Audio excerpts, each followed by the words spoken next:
Live from New York, it's Kristian Harloff. Yay. What's so going good on? to see you. I'm so happy to see you. I miss you. Kristian Harloff is a really good friend of ours here, and he moved back to New York earlier this summer. So sad to see you go. I miss seeing you at screenings, but I'm thrilled for you. Welcome. How is New York? New York's great. It really is great. It's probably the best thing that we did. It's I miss you guys very much so, and I miss the crew that I used to see the screenings with, but I don't miss driving to, say, Burbank from where I was, right? And I take the train to the city, and it takes 45 minutes or so to get there overall, but I'm sitting on the train relaxed, I'm checking emails, I'm doing work. It's my most fun I've ever had going to screenings, because I do my thing, and then maybe I'll grab a slice of pizza or something, and then I'll hop on the train and I'll go back and I'll upload my reaction. It's been fun. So great. You're on Long Island? Yes. Cool. Great. Get stuff done. When I lived in New York, there was no Wi-Fi on the train. You couldn't get anything done. So good for you for multitasking. And I'm thrilled that you're here. And I know that you saw Speak No Evil in New York. So I wanted to bring you on to talk about it. So Kristian, what is Speak No Evil about? We can't look stressed or scared. Just have to go out there and be completely normal. Well, so it's a remake of a Danish film, I believe, and so the movie essentially is that Mackenzie Davis and Scoot McNairy are a couple. They go on a vacation with their daughter, and while they're there in Italy, they're on a vacation. They've just recently moved to London, and they're having some issues, but they want to go away, and they do. And while they're there, they meet James McAvoy and his family, and they kind of hit it off with the family. They go back to London, and then they're invited, after just knowing these people for a little bit, to join them for a week in this kind of away place in the wilderness. And what could go wrong? Well, Christy, everything goes wrong. As you saw in the trailer, James McAvoy is great at playing a lunatic, and we'll leave it at that. The best part of seeing Speak No Evil is I never have to see the trailer again for Speak No Evil. You're saying that is so funny. You was like, I don't want to see this trailer anymore. Oh my God, they played it before everything for months. But having said that, even though we've all seen this ubiquitous trailer, there is a lot more going on in this movie than I expected. Yeah. And it is darker and weirder and funnier than I expected. And the buildup, I thought, was the most effective in terms of it being a family drama, in terms of that building tension between Scoot McNairy and Mackenzie Davis and how they have to unite to be safe and survive, but like they're not good at it. And that's really interesting. Like that tension of how like their crumbling marriage is a factor here as well. And so I thought that was really, really well done. And as you say, James McAvoy is insane. Like and deliriously deranged. And he's like three James McAvoys.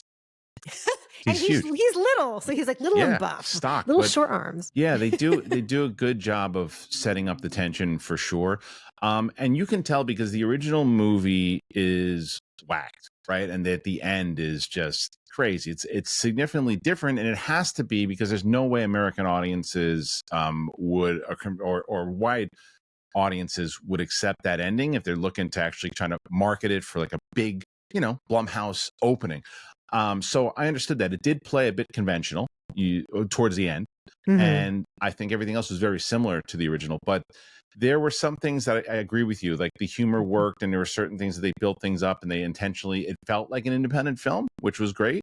And this is what Blumhouse does so well, is that they don't overspend on these movies, and you can tell where they spend their money. But there were times, though, Scoot McNairy, who I think is a wonderful actor, his character is so dopey at times. Like it's just like every time he tries to do something, it's just like, well, no, he can't do that. He's going to try.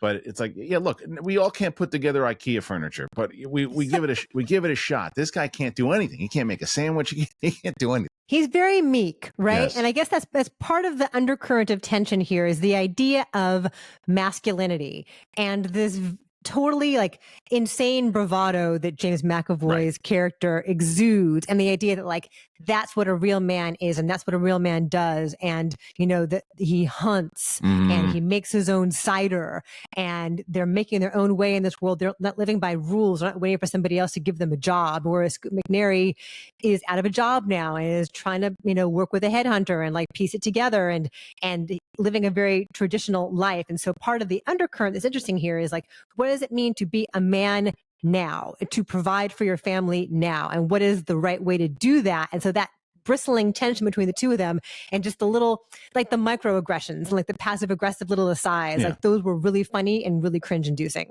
Yeah, and there was like as you mentioned before with the humor, at certain times you're like, oh, they're letting them in on that was a joke. Is it a joke? We don't even know if it's a joke. Like, there's certain times he's like, no, actually, and you're like, wait, he's telling him the truth that he was lying, but he's not lying, and they do that very well.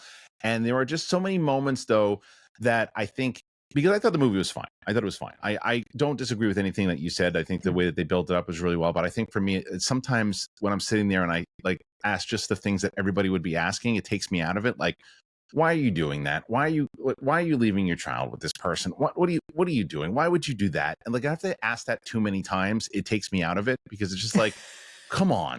Like, you wouldn't do that. Why would you do that? And I'm like, I just want to focus on the story. I don't want to ask like the obvious. But to be fair, a lot of those things were in the original also that they did. They didn't just kind of make this up. They said like, oh, this was part of what they did in the original.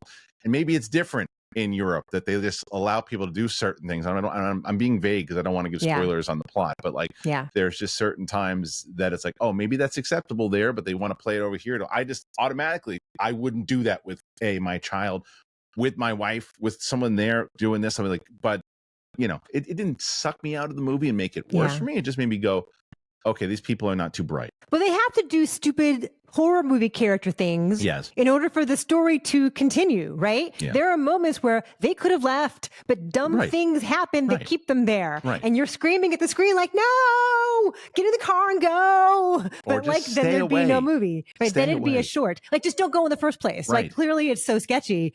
But we have to, I guess we have to have that smug feeling as an audience member. But we would know better, right? Yeah. And that's part of the satisfaction of watching a horror movie. I think you're 100% right. And I think that's why I'm ultimately not the biggest horror movie fan, right? This to me seems more like a psychological thriller for the majority of it.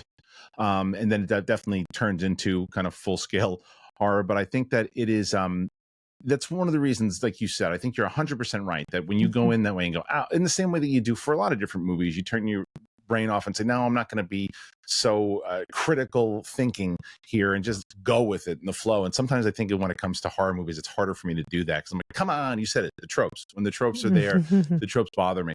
But I think that, like I said, I looked at the score in this movie, and people are giving it pretty high reviews. And if you look at what, I still think that people don't really understand how Rotten Tomatoes works. It's like, as long as it gets a score of 3 or more out of 5, you could have every single critic, if it was 200 critics who all thought it was okay but good enough to give a 3, that would have 100% on Rotten Tomatoes, and everyone would think, oh, this is like the most amazing movie. I would put myself in the fresh for this, and I'd probably go 3.5 out of 5.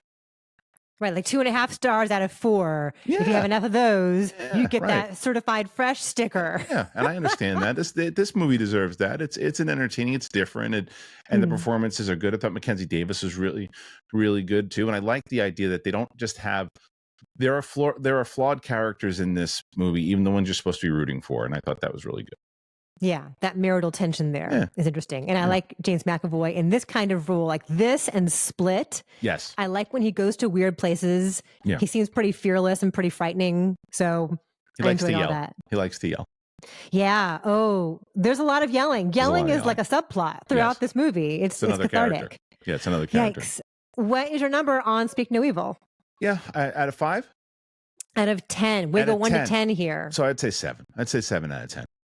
Okay. Yeah. I agree. I'd say like a 7.2 because it's well made and it's well paced. It gets nutty toward the end, but I guess it kind of has to. Yeah. Yeah, I agree. I guess less interesting as it gets more nutty, but I guess it kind of has to go there for, and the ending is like, ooh, it's intense, you guys, just FYI. Yeah, there's a lot going on. There's a lot, but I think, and that's what I think that they did so well, because are you familiar with what happens in the ending of the original? I've not seen the original.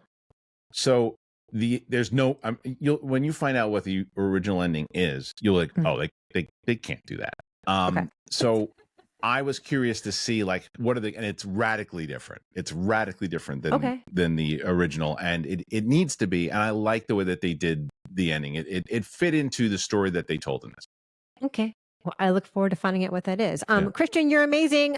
You have a rebrand on your channel, the Kristian Harloff channel. Yeah, it's just a Kristian Harloff show now on Monday. We go live 1 p.m. Eastern, so 10 a.m. your time. We're live every day, Monday through Friday, that is. And then on Fridays, we started a new thing where we're doing movie reactions. My wife just joined me for the first time. She did, fun. Yeah, she did an episode where we watched, what did we watch? Trap, Shyamalan's new movie. So there's that. We've done a few more things. I do my out of the theater reactions, and it's just my name. It's easy. Just go Kristian Harloff channel. Check it out. And we will link, of course, down below. But if you guys watch us, you know him. So I'm so delighted that you're here. I miss seeing you, and we'll see you soon. Thanks. Bye.